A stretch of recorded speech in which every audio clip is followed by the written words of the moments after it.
So ಈಗ ನೀವು ನಿಮ್ಮ ತಾಯಿಯವರು ಹೇಳ್ತಾರೆ ಅಣ್ಣ ಅನ್ಬೇಡ ಗಿಲ್ಲಿನ ಅಂತ ಹೇಳ್ಬಿಟ್ಟು, ಅದು ಯಾವ ಥರ ಇಲ್ಲಿ ಸುನಾಮಿನೇ ಸೃಷ್ಟಿ ಮಾಡ್ತು ಆ್ಯಕ್ಚುಲಿ.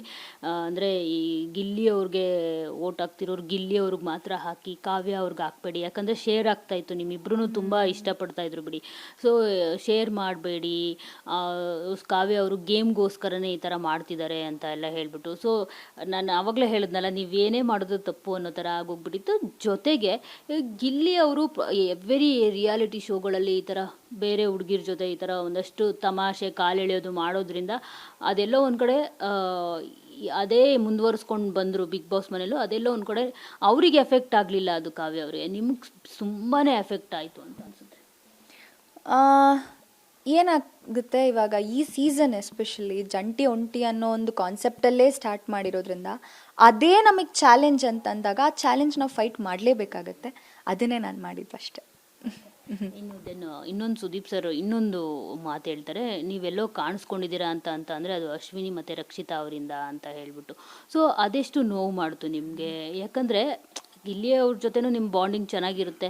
ಸೊ ಅದು ಎಲ್ಲೂ ಇದಾಗಲಿಲ್ಲ, ಇವರಿಬ್ಬರು ಮಾತ್ರ ನೀವು ಕಾಣಿಸ್ಕೊಂಡಿದ್ದೀರಾ ಇವರಿಬ್ಬರಿಂದ ಮಾತ್ರ ಅಂತ ಅನ್ನೋದು, ನೀವು ಅದನ್ನು ಒಪ್ಕೋತೀರಾ ಅಂತ? ಇಲ್ಲ, ಆ್ಯಕ್ಚುಲಿ ಅದು ಸ್ಯಾಟರ್ಡೆ ಎಪಿಸೋಡಲ್ಲಿ ಅದನ್ನು ಹೇಳಿದಾಗ ಬೈ ದಿ ಎಂಡ್ ಸಂಡೇ ಎಪಿಸೋಡಲ್ಲಿ ಯಾರು ಹೋಗಬೇಕು ಅಂತ ಕೇಳಿದಾಗ ನನ್ನ ಹೆಸರೇ ನಾನು ತೊಗೋತೀನಿ. ಯಾಕಂದರೆ ನಿಜವಾಗ್ಲೂ ಅವರಿಬ್ಬರಿಂದನೇ ನಾನು ಇಲ್ಲಿವರೆಗೂ ಬಂದಿದ್ದೀನಿ ಅನ್ನೋದಾದರೆ ಫಿನಾಲೆಗೆ ನನಗೆ ಹೋಗೋಕ್ಕೆ ಬೇಡ, ಹೋದ್ರೂ ಇವರಿಬ್ಬರಿಂದ ಅಂತ ಹೇಳ್ಸ್ಕೊಂಡು ಹೋಗೋದು ಬೇಡ, ನಂಗೆ that's okay, I will go out, ಪರವಾಗಿಲ್ಲ ಅಂತಾನೆ ನಾನು ಡಿಸೈಡ್ ಮಾಡಿ ಇಲ್ಲ ಸರ್ ನಾನೇ ಹೋಗ್ತೀನಿ ಅಂತ ಹೇಳಿದೆ.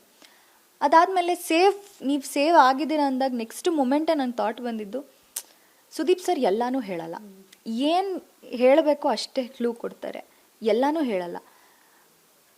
ಅದು ಬಿಟ್ಟು ಬೇರೆ ಏನೋ ಮಾಡಿದ್ದೀನಿ, ಅದಕ್ಕೆ ನನ್ನ ಜನ ಸೇವ್ ಮಾಡಿದ್ದಾರೆ, ನಾನು ಉಳ್ಕೊಬೇಕು ಅಂತ. ಆಮೇಲೆ ಮತ್ತೆ ನಾನು ಒಪಿನಿಯನ್ ಚೇಂಜ್ ಮಾಡ್ಕೋತೀನಿ. ಬಟ್ ಆ ಮೊಮೆಂಟಿಗೆ ನನಗೆ ಏನು ಅನಿಸ್ತೋ ಅದನ್ನೇ ನಾನು ಹೇಳಿದ್ದು. ಅಂದರೆ ಇಲ್ಲ, ನನಗೆ ಅವ್ರು ಹೇಳಿದ್ರು ನಾನು ತುಂಬ ಸ್ಟ್ರಾಂಗ್ ಆಗಿದ್ದೀನಿ ಆ ಥರ ಪೋರ್ಟ್ರೇ ಮಾಡ್ಕೊಳ್ಳೋಕೆ ಇಷ್ಟ ಇರಲಿಲ್ಲ. ನನ್ನ ಮನಸ್ಸಲ್ಲಿ ಏನು ಓಡ್ತಾ ಇತ್ತೋ ನಾನು ಅದನ್ನೇ ಹೇಳಿದೆ.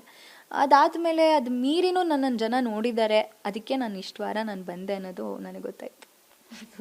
ಇನ್ನು ನೀವು ಅಶ್ವಿನಿ ಅವ್ರ ಜೊತೆ ಜಗಳ ಆಯಿತು, ಅದು ಬಿಕಾಸ್ ಆಫ್ ಗಿಲ್ಲಿ, ಯಾಕಂದರೆ ಗಿಲ್ಲಿ ಪರ ನೀವು ವಹಿಸ್ತಾ ಇದ್ರಿ. ಇನ್ನು ಮನೆಯವರಲ್ಲೂ ಅಷ್ಟೇ ಆಲ್ಮೋಸ್ಟ್ ನೀವು ಪರ ವಹಿಸ್ತೀರಾ ಅಂತಲೇ ನಿಮ್ಮನ್ನು ಅವರಿಂದ ನೀವು ಅಂತ ಹೇಳ್ಕೊಂಡು ಬಂದ್ರಿ. ಅದೆಲ್ಲವನ್ನು ಹೊರತುಪಡಿಸಿ ಹೊರಗಡೆನೂ ನಿಮಗೆ ಇದಿತ್ತು, ಗಿಲ್ಲಿಯಿಂದನೇ ಕಾವ್ಯ ಅನ್ನೋದೊಂದು, ಅದನ್ನು ಬಿಟ್ಟಾಕಿ ಪ್ರೀತಿ ಈ ಒಂದು ಸ್ಪೆಷಲ್ ಬಾಂಡಿಂಗ್ ಇರುತ್ತಲ್ಲ, ಆ ವಿಷಯದಲ್ಲೂ ನಿಮಗೆ ಒಂದು ಕಾಂಪಿಟಿಷನ್ ಸ್ಟಾರ್ಟ್ ಆಯಿತು ರಕ್ಷಿತಾ, ಓಕೆನಾ? ಅಲ್ಲೂ ನೀವು ರಕ್ಷಿತಾನು ಫೇಸ್ ಮಾಡಬೇಕಾಯಿತು ಇದೇ ವಿಷಯದಿಂದ, ನೀವು ಗಿಲ್ಲಿ ಯಾವಾಗಲೂ ಜೊತೆಯಲ್ಲಿರ್ತೀರಾ ಅಂತ ಹೇಳ್ಬಿಟ್ಟು. ಸೊ ಇದ್ರ ಬಗ್ಗೆ ಹೇಳೋದಾದರೆ, ಅವಳು ಗಿಲ್ಲಿ ಜೊತೆ ಒಂದು ಫ್ರೆಂಡ್ಶಿಪ್ಪಲ್ಲಿರೋದು ನನಗೆ ಯಾವುದೇ ರೀತಿ ಪ್ರಾಬ್ಲಮ್ ಆಗಲಿಲ್ಲ. ಯಾಕಂದರೆ ಐ ವಾಸ್ ಓಕೆ, ಬಿಕಾಸ್ ಆ ಥರ ನನಗೆ ಬೇರೆ ಯಾವುದೋ ಒಪಿನಿಯನ್ಸ್ ಇರಲಿಲ್ಲ. ನನಗೆ ಟ್ರಿಗರ್ ಮಾಡ್ತಾ ಇದ್ದಿದ್ದು ಅವಳು ಆ ವಿಷಯಕ್ಕೆ ನನ್ನನ್ನು, ಅಂದರೆ ಸುದೀಪ್ ಸರ್ ಒಂದು ವೀಕೆಂಡಲ್ಲಿ ಹೇಳ್ತಾರೆ ದ್ಯಾಟ್ ನಿಮ್ಮ ಪರ್ಸ್ನಲ್ದು ಏನೇ ಇರಲಿ, ನಿಮ್ದು ಏನೇ ಪೊಸೆಸಿವ್ನೆಸ್ ಇರಲಿ, ಅದು ಗೇಮಲ್ಲಿ ಬೇರೆ ಕಂಟೆಸ್ಟೆಂಟಿಗೆ ಎಫೆಕ್ಟ್ ಆಗಬಾರ್ದು ಅಂತ. ಅವಳು ನನ್ನ ವಿಷಯಕ್ಕೆ ಬರೋವರೆಗೂ ನೀನು ಏನಾದರೂ ಮಾಡ್ಕೋ, that will not make any sense ನನಗೆ. ಆದರೆ ಅವಳು ನನ್ನ ವಿಷಯಕ್ಕೆ ಬಂದಾಗಷ್ಟೇ ನಾನು ಮಾತಾಡಿದ್ದೀನಿ, ಬಿಟ್ಟರೆ ಅವಳು ಗಿಲ್ಲಿ ಜೊತೆ ಫ್ರೆಂಡ್ಶಿಪ್ ಮಾಡಿದ್ರು ಚೆನ್ನಾಗಿದ್ದರೆ ನನಗೆ ಖುಷಿನೇ. ನನಗೆ ಅದರಿಂದ ನನಗೇನೂ ಅದು ಎಫೆಕ್ಟೇ ಆಗಲ್ಲ. ಈಗಲೂ ಅವ್ರು ಚೆನ್ನಾಗಿ ಖುಷಿಯಾಗಿದ್ದರೆ ನನಗೆ ನಿಜವಾಗ್ಲೂ ಖುಷಿ ಆಗುತ್ತೆ. ಇವಾಗ ನಾನು ಚೆನ್ನಾಗಿರ್ತೀನಿ, ಯಾಕಂದರೆ ಗೇಮ್ ಇಲ್ವಲ್ಲ, ಅವಳನ್ನೇನು ಟಾರ್ಗೆಟ್ ಮಾಡೋಕ್ಕಾಗಲ್ಲ, ಅವಳನ್ನ ನಾಮಿನೇಟ್ ಮಾಡೋಕ್ಕಾಗಲ್ಲ, ನಾನು ಚೆನ್ನಾಗಿರ್ತೀನಿ ರಕ್ಷಿತನ ಜೊತೆ ಅಷ್ಟೇ.